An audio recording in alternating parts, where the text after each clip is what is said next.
and therefore there is no point in quote unquote blaming them for not seeing the future. But let us not recognize that. We must recognize what went in the past and what is likely to happen in future.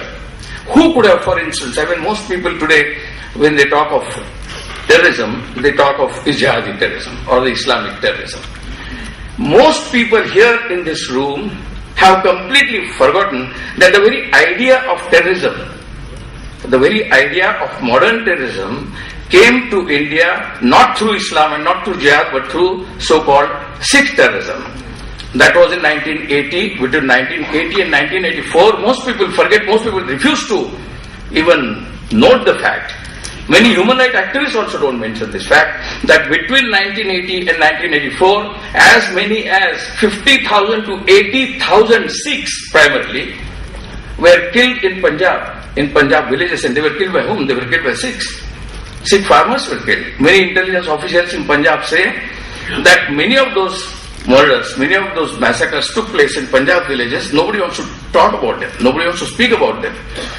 Perhaps some of us might remember the so-called serial bombing, transistor bombing that took place in Delhi. 10 serial bombs went off in one day. Everybody talks of serial bombs and 26/11 and the serial bomb that took place in local trains. We have completely erased from our memory that between 1980 and 84, as many as 60,000 Sikhs, perhaps averaging, were killed by the Sikh terrorists, by the AISSF or Khalistan followers. Finally, killing Indira Gandhi and later on even their Chief Minister Byan Singh on the very footsteps of their secretariat. Now that is forgotten, and now we are faced with completely another terrorism. And that terrorism was not even identified. Even in the same year, almost 1 year before the Sikh terrorism began in India, in 1979, actually we don't realize how much 1979 has changed your and my life. Completely it has changed. It was the same year when the Iranian Revolution took place, and for the first time we came to know the term fundamentalism. Nobody used the word fundamentalism till 1979 in the press. I have been a journalist for as many decades, and nobody used the word fundamentalism. Fundamentalism and terrorism, the words got linked only after 1979, after Khomeini took over in Iran. Same year, the Soviet Union entered Afghanistan. And who financed the Muslim fundamentalists in Afghanistan were the Americans to overthrow the atheist regime led by Soviet Union. And so Americans financed Mujahideens and later on Taliban between 1979 and almost 1989. In 1989, Gorbachev decided to withdraw from Afghanistan, and there came a vacuum.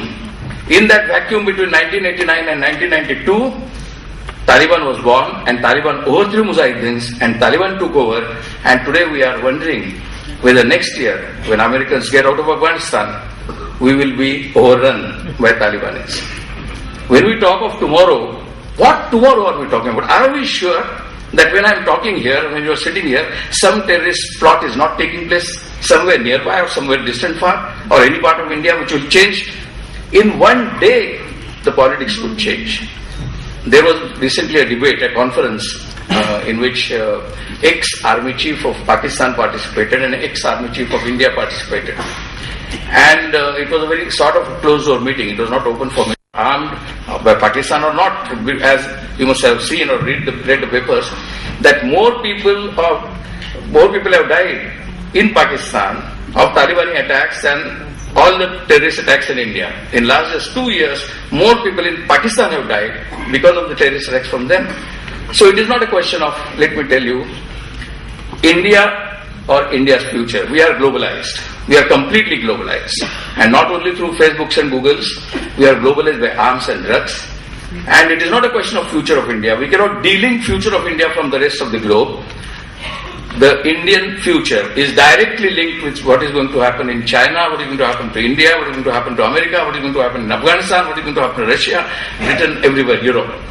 Tony Judt recently died. He thought that by 2020 it will be the Europe which will determine the future, but nobody can say. The future of India when we talk about, and the India when Comrade Chauhan began to see the future or work for the future are totally different. Today, the world is totally linked so much that if we try to create an island out of ourselves and say that I am going to have India of this, by 2020, India will be a superpower, some such absolutely silly notion according to me. Because you cannot have that kind of an idea. Unless there is an actual plan for really determining, climate change is not going to see India as different. India is going to be a part of the overall climate change. Similarly, terrorism is not going to be limited to Indian subcontinent. So whole Indian subcontinent, along with China and the powers like America or Russia or Britain or EU, are going to perhaps determine the future, but still nobody knows, because recession takes place in America in August 2008, and in October 2008, Iceland disappears in terms of economy. 1 year later, Ireland disappears as economy. So something happens in 2008 in America, and by 2010, everybody is in disastrous mode everywhere in the world. So we cannot, India of yesterday, at least there could have been some agreement that yesterday is sure, these things happened. Today is at least reasonably sure, like what I saw today or what I am going to see in tomorrow's papers. But when we talk of future, which future we are talking about, that is completely uncertain. And as somebody said, that once upon a time, the yesterday was sure. History was definite. This is what happened in history. But now, the historians are saying that history has become even more unpredictable than future.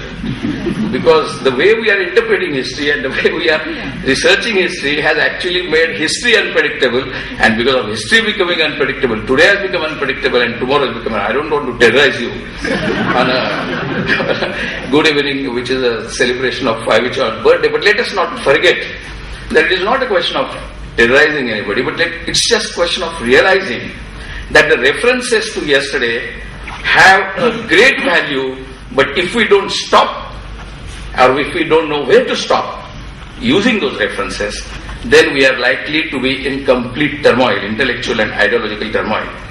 Time has come for us, I'm not saying to have a new ideology, based on all the historical experience, and even based on Marx, because I don't see, or I don't think, as you very correctly said, there is anybody beyond Marx and Gandhi so far. I do not see anybody as a thinker, as an activist, as a visionary. I do not see any name as such which can be quoted as beyond Marx and beyond Gandhi. So if Marx and Gandhi can be referred to, and they can be guiding beacons for the future which we are trying to build, because after all, with all the terrorist attacks and the climate change and the so-called nuclear terrorism which is likely, or some people say likely, it's not necessary that the whole world will disappear and go into the Stone Age. I don't think that will happen. So something will remain for us to change.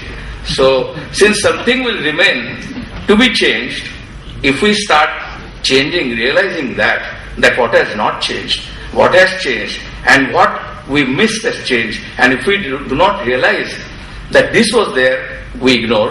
Now we must not ignore, and we must face the reality straight into its eyes and learn to relearn and learn also to unlearn. Then perhaps India of tomorrow can be built. I want to end on an optimist note that we will learn and relearn and also unlearn. Thank you very much.